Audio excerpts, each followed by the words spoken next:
We had an event in the United States, September 11th, when buildings were crashed into by airplanes. And for about a week, it occurred to us that we were not going to be making our movie and that no one would broadcast it. I've always been a writer, and I've only been a Muslim for about 30 years. So after the Hajj, my Hajj in 1990, I wrote a book about it. Criticism of Islam in the media. Islam is not democratic, number one. It is against democracy. Islam puts down women, and Islam is full of terrorists. That was 1492. We have records of Muslims being in Florida and Texas and in New Mexico. Those are three of the southern tier states of the United States. We have records of them being there in 1530. That's a long, long time ago. It is a pleasure to welcome Michael Wolff on our Danish TV Pakistan program today. The title of the program is Positive Muslim Images in US Movies. By way of introduction to our viewers, I would like to say that Michael Wolff is a prominent American filmmaker and author.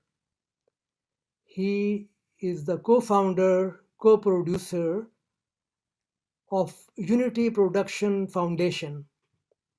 The unique aspect of this foundation is that it is probably the only foundation in the country that makes movies, documentaries that reflect Muslims positively. And another very special feature of his work is that his movies are seen by political leaders in the country.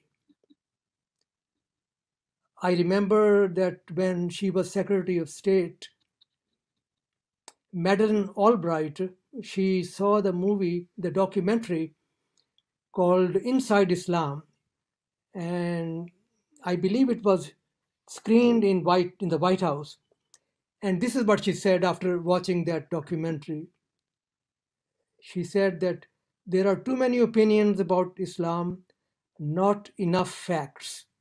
And she recommended the American people to watch that documentary. Inside Islam, what a billion Muslims really think. So I think that is really an important aspect, because if you can create movies and the important people, decision makers, don't watch it, then the impact is lost. So some of the titles of his movies I can share with you, starting with the Holy Prophet, peace be upon him, Muhammad, Legacy of a Prophet, shown worldwide, very popular.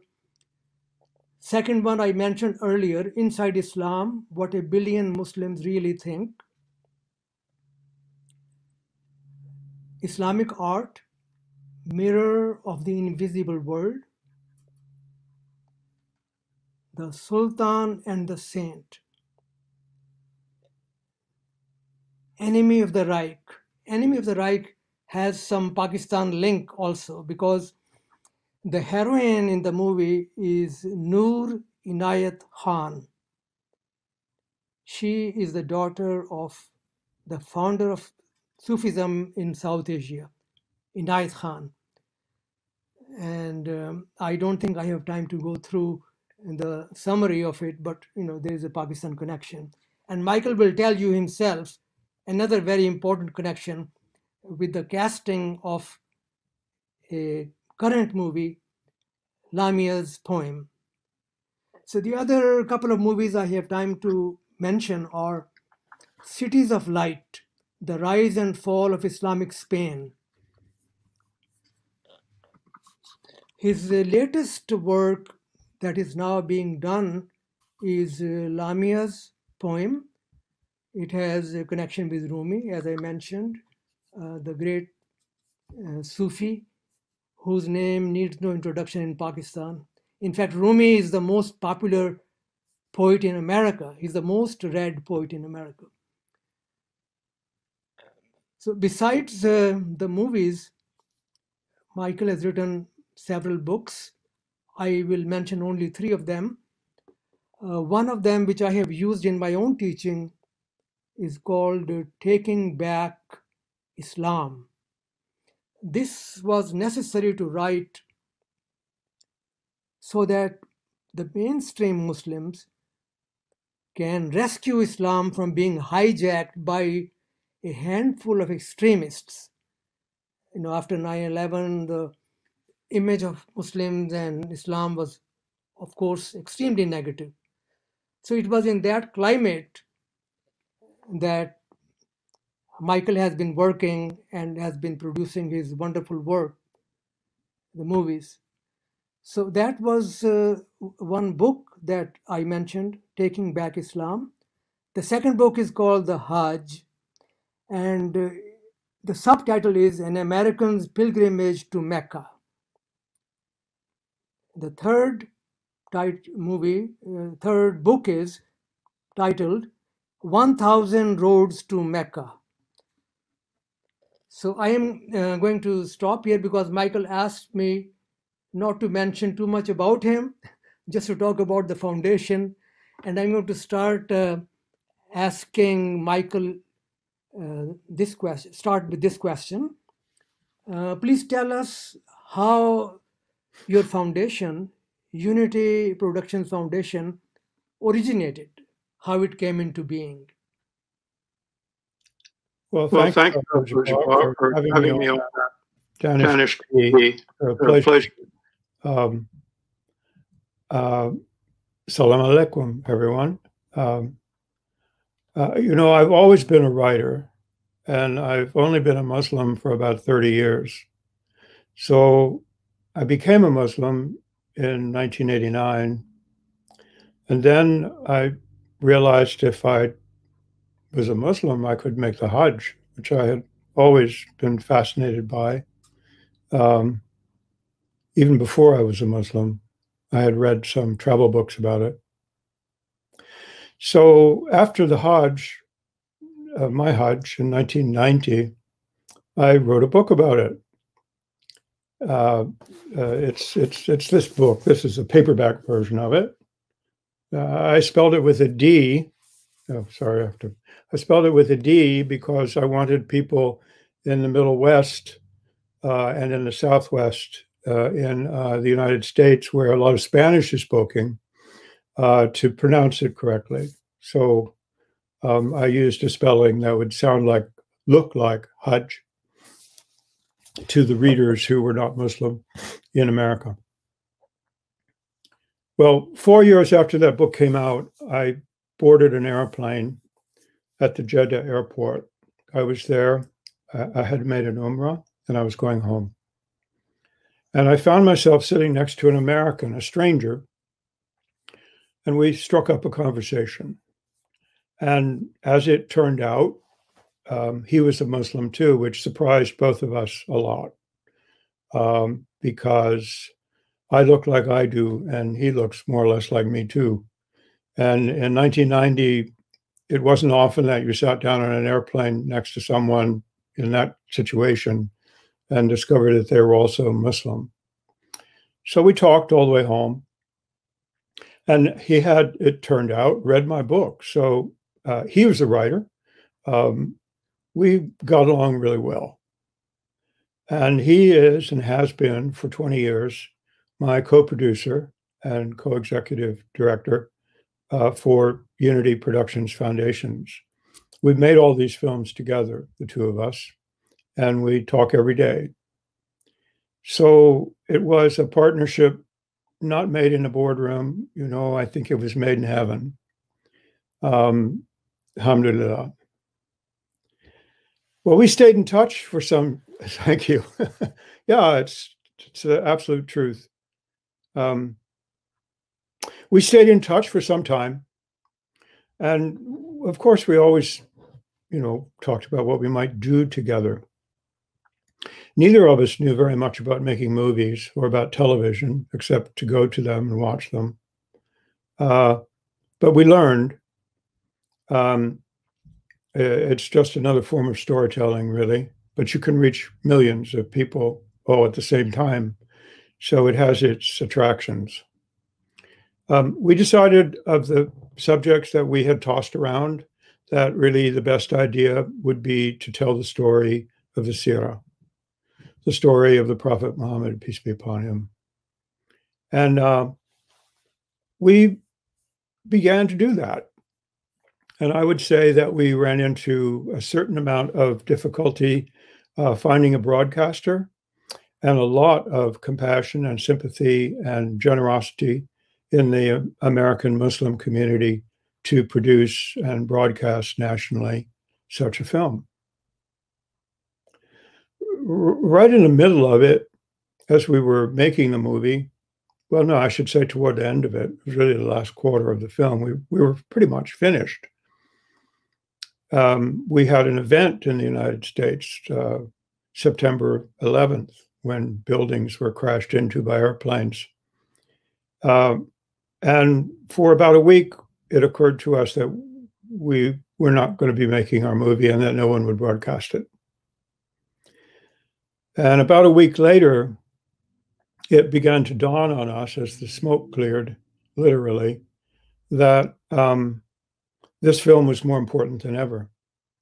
That an actual story that told some facts about the foundations of Islam and the Prophet Muhammad, peace be upon him, would not only be very valuable at that moment, but it would be watched by millions of people who were very curious to know more about Islam than they were learning about this very small, very divisive, very violent group that had caused all these problems in my country. So we continued, and the film was broadcast on PBS, our public broadcasting system here in the United States, nationally on 300 and some channels, and everybody watched it all at the same time. Millions of people watched the story of the Prophet Muhammad and of his generation and of the Hijrah to Medina, the whole story. It was a 2-hour documentary, very rare on American television to allot 2 hours to anything. So we were very moved actually by that reception. So I'll stop there. That was not only our origin story, but it was the story of the making of our first film. And if you want to ask me some more questions, fire away.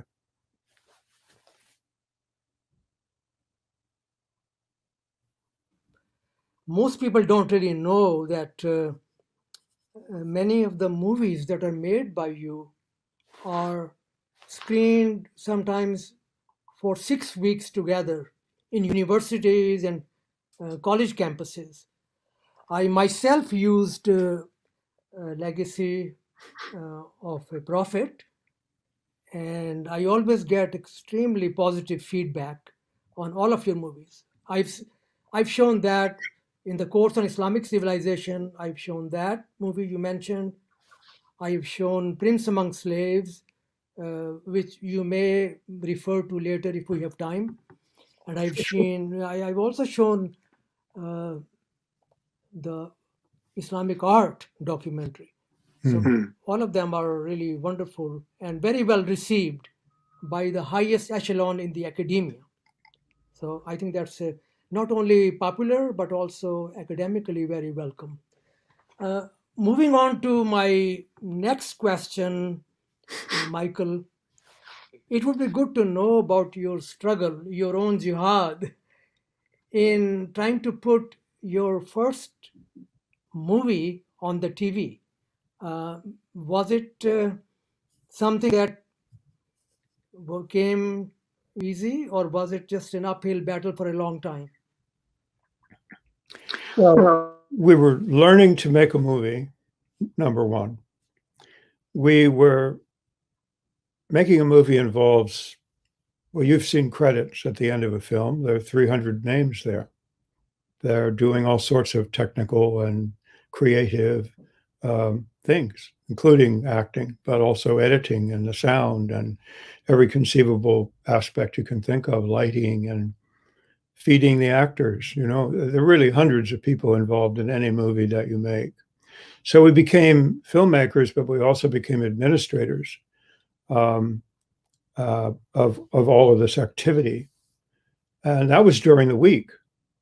And then on the weekend, Friday, Saturday, Sunday, we would get on airplanes, the two of us, and fly to some other part of the United States and host a banquet with the Muslim community to help us pay for this, because these are not inexpensive projects.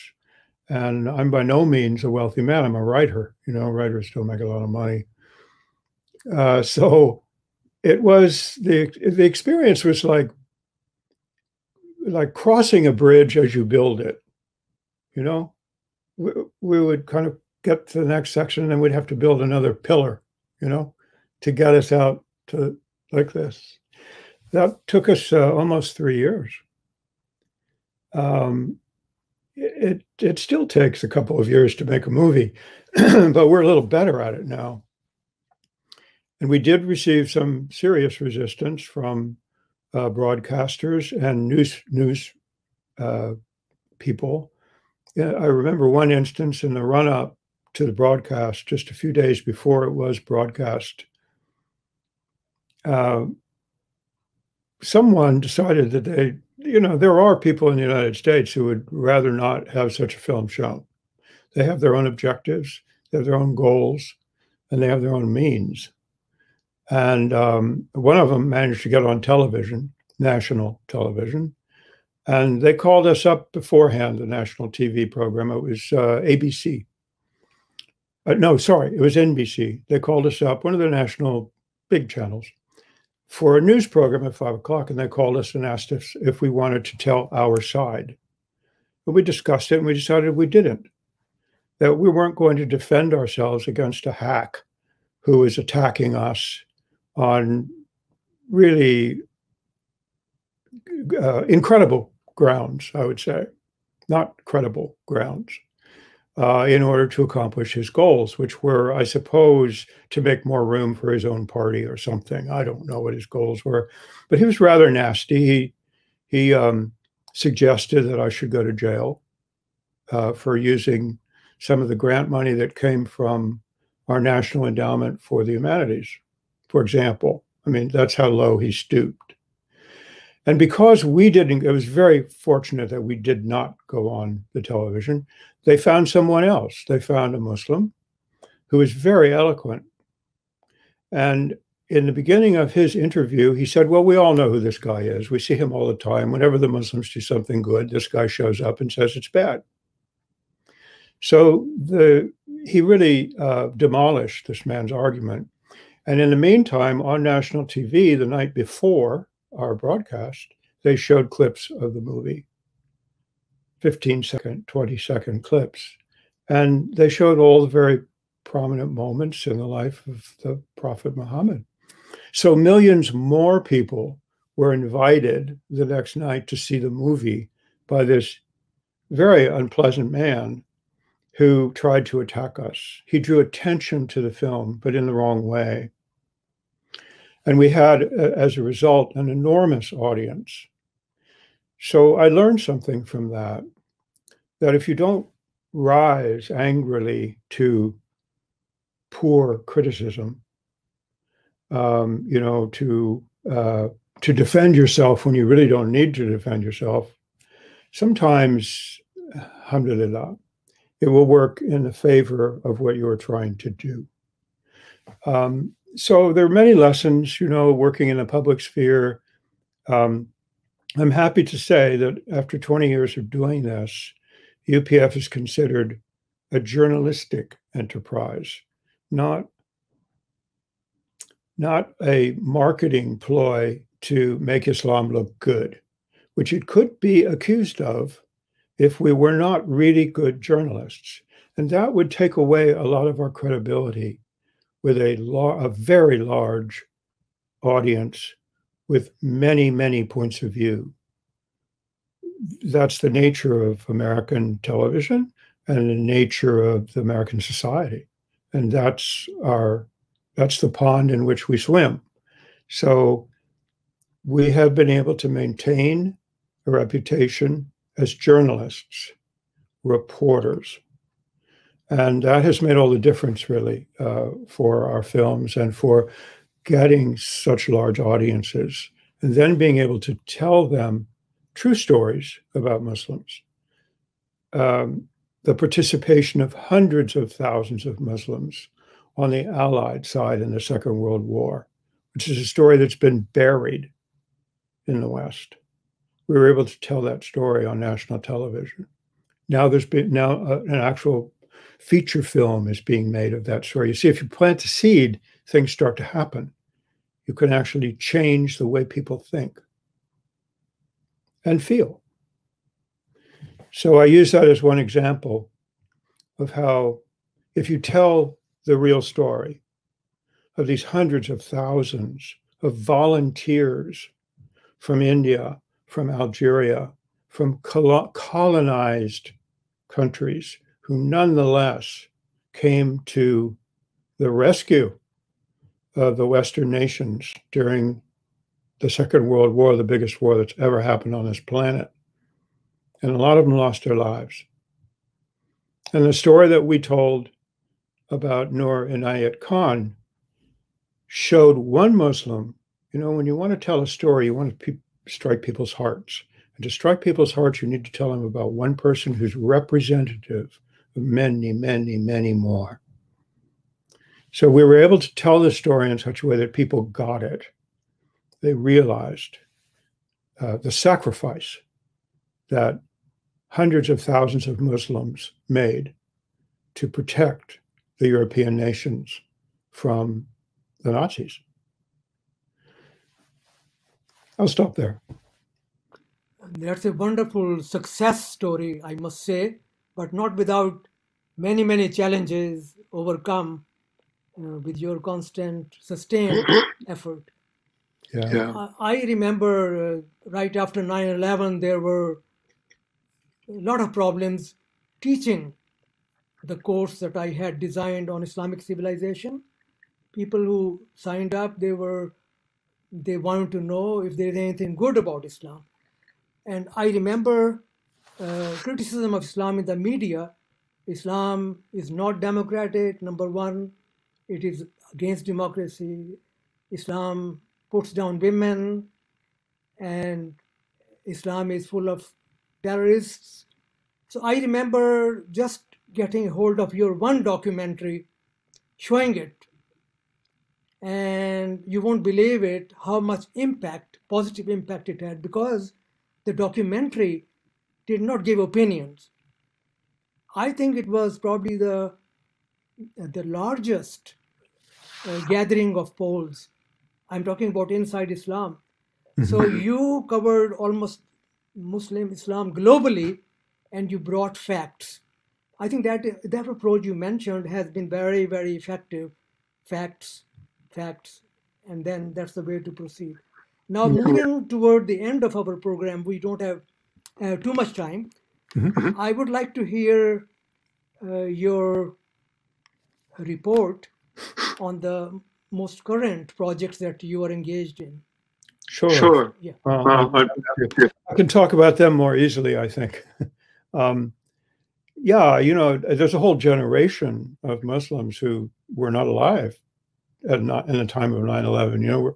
We're talking old history now, so we should talk about some new history, because we're living in a different time now, where we are living with the results of that event, and we are also living in a different time. So we've worked on two projects recently, and this is part of our.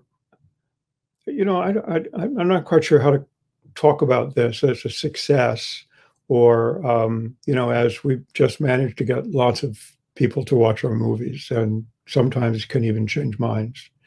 But part of the reason that our formula works is that we spend a lot of time choosing the next subject, the next topic, what the next movie is going to be about.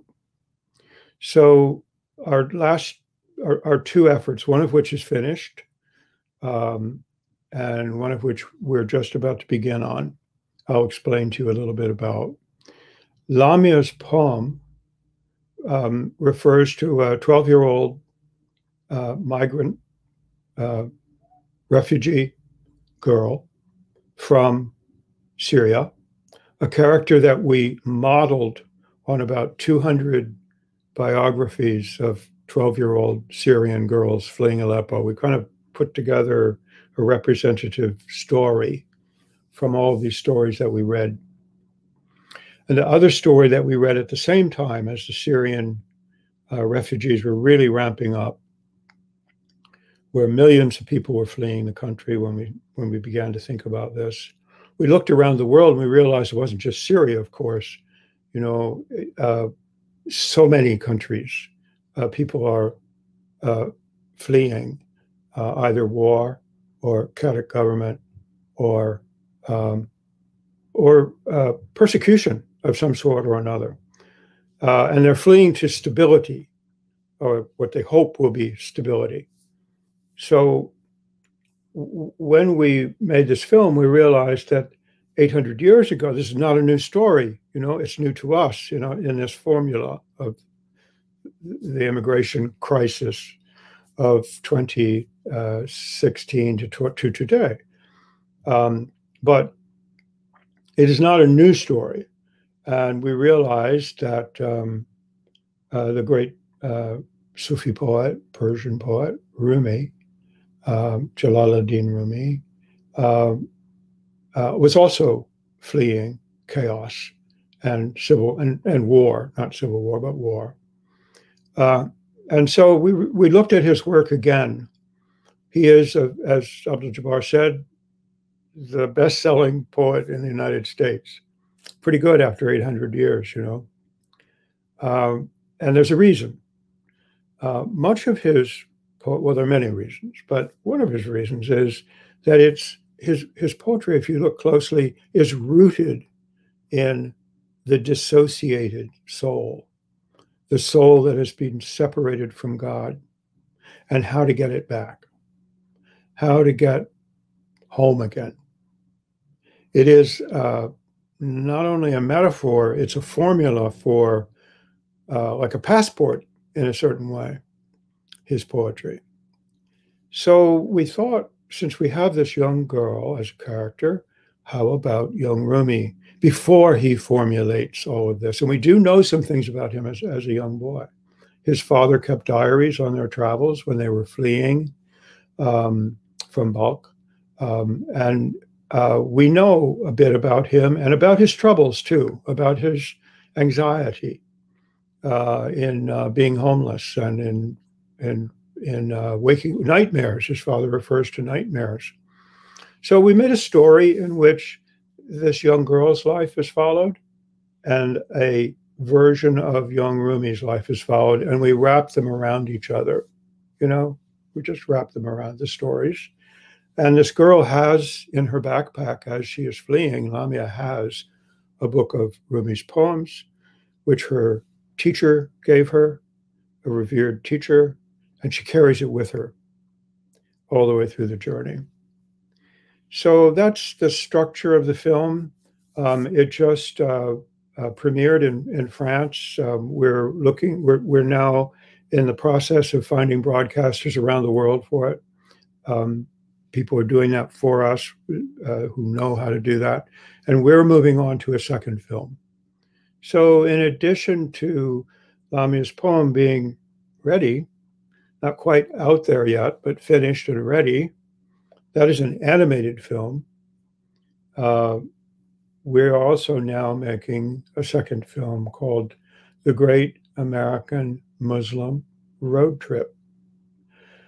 There are there's on American television, I think television around the world to some degree.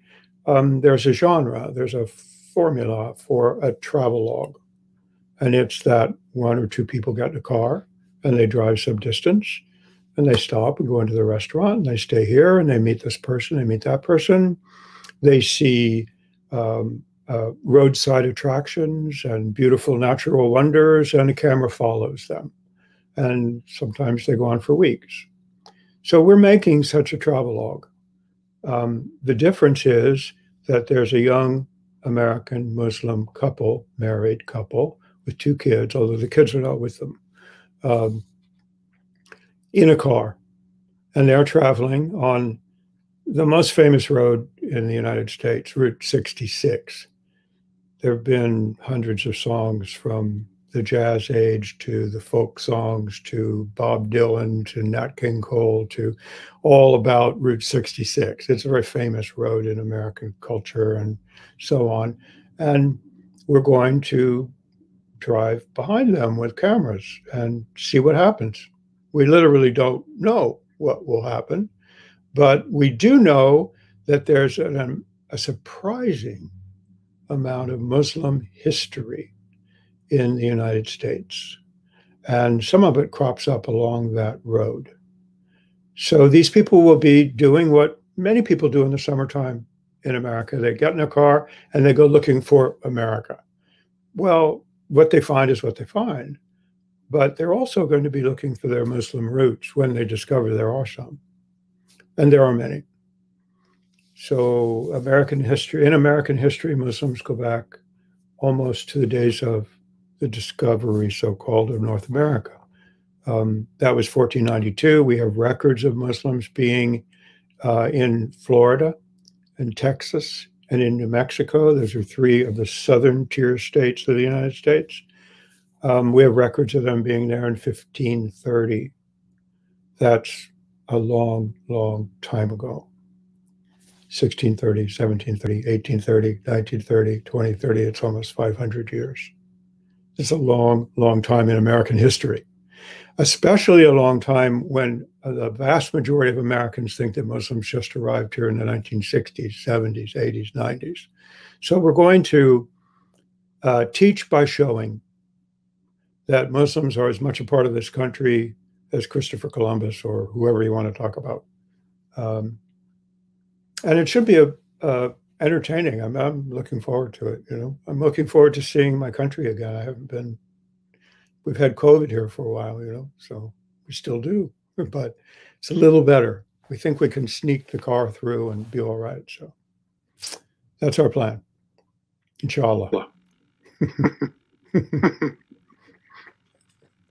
Both of your projects, which are now underway, are fascinating. And I had a chance to look at the previews of both of them in some promotional programs you had on television, and they both looked really inviting, very impressive. Looking forward to watching both of those. And it's always a pleasure to hear you, Michael. And I just want to let everyone know, the audience, that this program will be subtitled in Urdu for people who may want to understand the content in that language. And secondly, my other message to the viewers is that Michael will have links to his movies available, and we'll put those links in on YouTube, so that if you want to access those movies, there's a way you can do that.